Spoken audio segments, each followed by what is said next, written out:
Ibihe byiza cyane kuri wowe udahwema kudukurikirana umunsi ku wundi ni by'agaciro, komeza uzajye udukurikirana natwe ntabwo tuzahwema kuguhereza amakuru azajya abagezweho, haba amakuru yo mu Rwanda, muri Afrika ndetse no ku isi hose.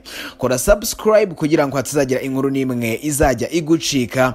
Ngewe uri kumva nitwa Ikwishimwe Emmanuel, ndi hano kugira ngo nkubwire uko bimeze ndetse n'amakuru mashya akomeje kuzamuka hagati y'intambara iri kubera mu gihugu cya Ukraine.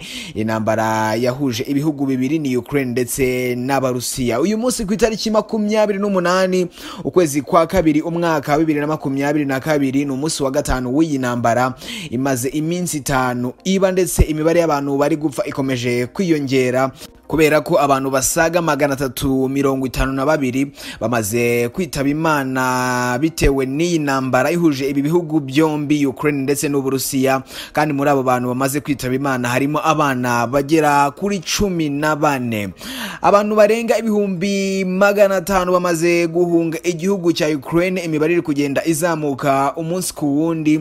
Abo bantu rero barenga ibihumbi 500 bamaze kuva muri Ukraine bahungira mu bihugu biri hafi ya Ukraine. Hari abari gukoresha amaguru bajya mu gihugu cy'igituranyi n'ubundi cya Polonye, ariko ntabwo byoroshye ku mupaka wa Ukraine ndetse na Polonye kubera ko bari kuhicirwa n'inzara mu buryo bukomeye cyane. Bikomeje kuba bibi cyane nk'uko nabikubwiye nimugoroba. Perezida w'Uburusiya Vladimir Putin yabwiye Minisitiri w'Ingabo gutegura ibisasu bya kirimbuzi kubera ko bari gufatirwa ibihano bitemewe n'amategeko bitanakurikije amategeko. Akaba amusaba gutegura ibitwaro bya kirimbuzi kubera ko bashobora kubikoresha mu minsi ya vuba. Urukiko mpuzamahanga rubarizwa mu mujyi wa Kiev ruri gushinja igihugu cy'Uburusiya gushaka gukorera jenoside abanya-Ukraine.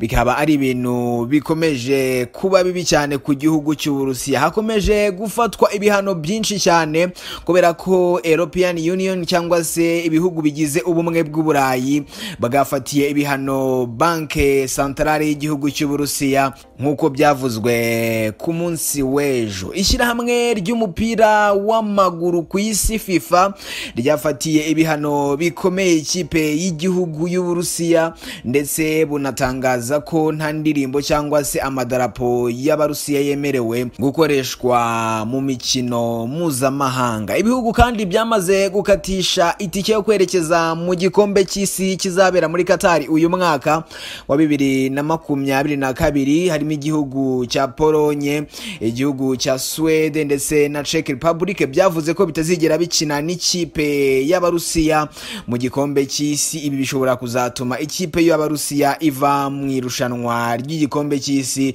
giteganyijwe kubera muri Qatar uyu mwaka. Mu yandi makuru kandi ari kuzamuka nuko meya w'umujyi wa Kharkiv, uyu ni umujyi munini wa kabiri ukurikira umurwa mukuru wa Ukraine witwa Kiev, yatangaje ko uyu murwa bawufite mu biganza, nubwo ku munsi w'ejo hari hazamutse amakuru avuga yuko ingabo z'Abarusiya zamaze kwigarurira uyu mujyi wa Kharkiv.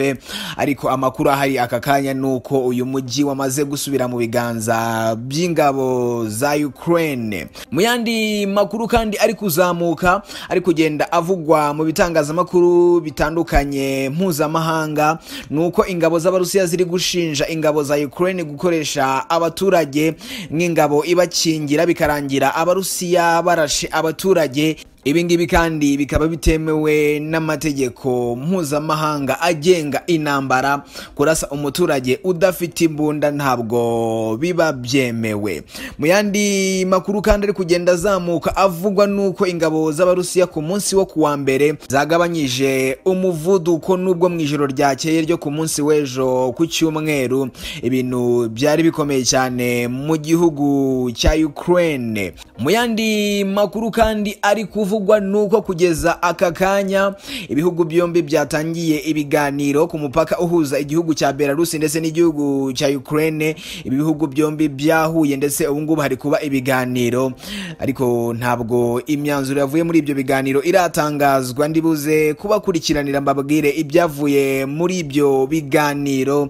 Iyi nama yabaye uyu munsi yari yategujwe ku munsi w'ejo, aho leta ya Ukraine yemeye guhura n'igihugu cy'Uburusiya n'Uburusiya bakaganira, ariko ntibibere mu gihugu cya Belarusi, ahubwo bikabera ku mupaka uhuza igihugu cya Ukraine ndetse n'igihugu cya Belarusi. Miliyoni 450 niko gaciro k'ibikoresho EU cyangwa se umuryango w'ubumwe bw'Uburayi wohereje mu gihugu cya Ukraine. Ni miliyoni 450 z'amayero niko gaciro k'ibyo bikoresho byamaze koherezwa muri Ukraine ngo babyifashishe barwanya Uburusiya, mu gihe kandi igihugu cy'Uburusiya gihangayikishijwe n'ibihano cyafatiwe.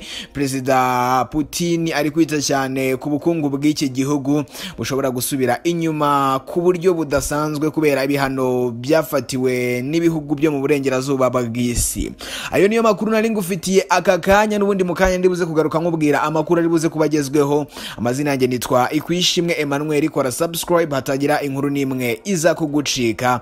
Komeza kugira ibihe byiza, ukomeze kandi no kugira umunsi mwiza cyane.